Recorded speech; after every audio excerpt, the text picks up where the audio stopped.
Sensei, li uma frase, a mente mente. Faz sentido no Zen, para o Zen, essa informação, essa afirmação? A mente Ah, mente. no sentido de que a nossa mente costuma criar fantasias portanto, nos enganar, faz sentido. Mas a palavra mente é usada em muitos sentidos, né?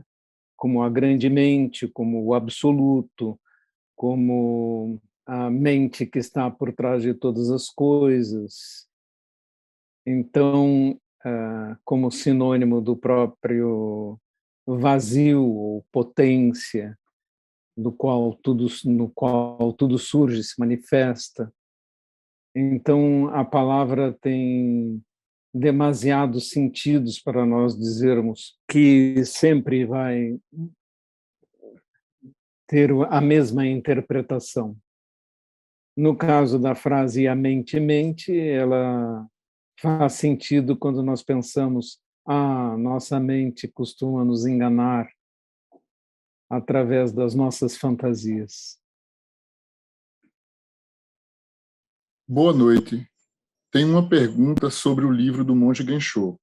Em uma parte do livro é dito que Buda é mente, e o monge que está conversando com ele diz que, para meditar sobre isso, como funciona essa meditação sobre alguma coisa? Meditação nesse sentido significa pensar a respeito, né? Tentar ter um insight, tentar entender. Não significa fazer zazen para resolver um problema, porque o zazen não é apropriado para isso. No zazen não se fazem cogitações e elaborações mentais. Então, a palavra meditar aí está usada no sentido correto. Meditar, em português, significa meditar sobre alguma coisa, que não é exatamente o que se faz no zazen. O zazen é shikantaza, apenas sentar-se.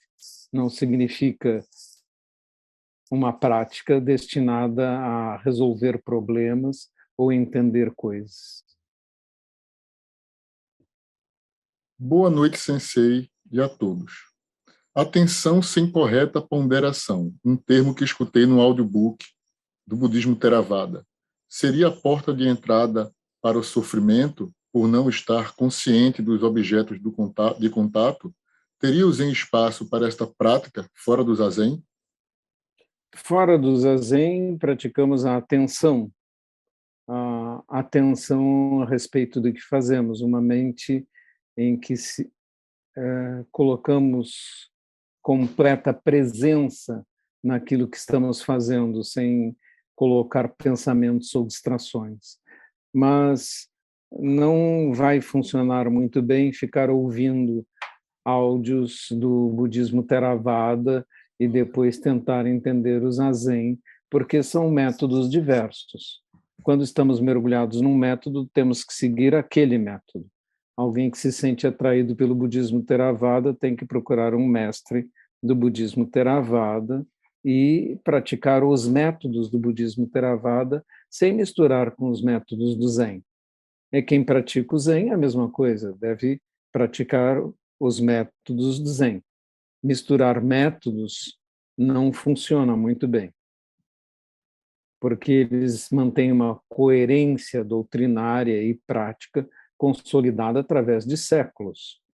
E, por isso, tem uma coerência determinada. Esse é um grande problema, por exemplo, fazendo um adendo, porque tem surgido, de vez em quando, na América do Sul, onde não existe suficiente vigilância ou conhecimento a respeito do budismo, de vez em quando pessoas que compram roupas de monges na internet e se vestem de monges e então, como não são reconhecidos por nenhuma escola nem por nenhum professor, decidem fundar uma escola própria com título de nova ou com um nome antigo de uma escola que já desapareceu e assim angariar discípulos para sua fantasia. Isto é extremamente perigoso porque são pessoas não preparadas, não reconhecidas e mais cedo ou mais tarde surgem escândalos e problemas com estas seitas, vamos dizer, novíssimas. Vamos dizer que uma escola seja fundada e ela se torne uma escola séria e com um bom embasamento. Isso vai demorar provavelmente uns 300 anos. Portanto, quando alguém fizer uma proposta como essa, aguarde 300 anos para que nós possamos julgar se aquilo se transformou em algo tradicional e sério. Qual o significado da argola presente no Hakushu? Antigamente, usava-se um manto e uma argola de madeira para passar o tecido por dentro e prender. Ela era usada para prender o manto dos monges. Esse tipo de argola foi abandonado por cordéis e outros sistemas que usamos hoje. Mas para não esquecermos que já usamos argolas de madeira para prender os tecidos e para conservar essa tradição, colocamos uma argola de madeira nos hakusus. Isso não existe em todos os hakusus, em algumas escolas zen e alguns templos isso não é usado, mas na nossa tradição, que é de Sojiji, sempre usamos uma argola.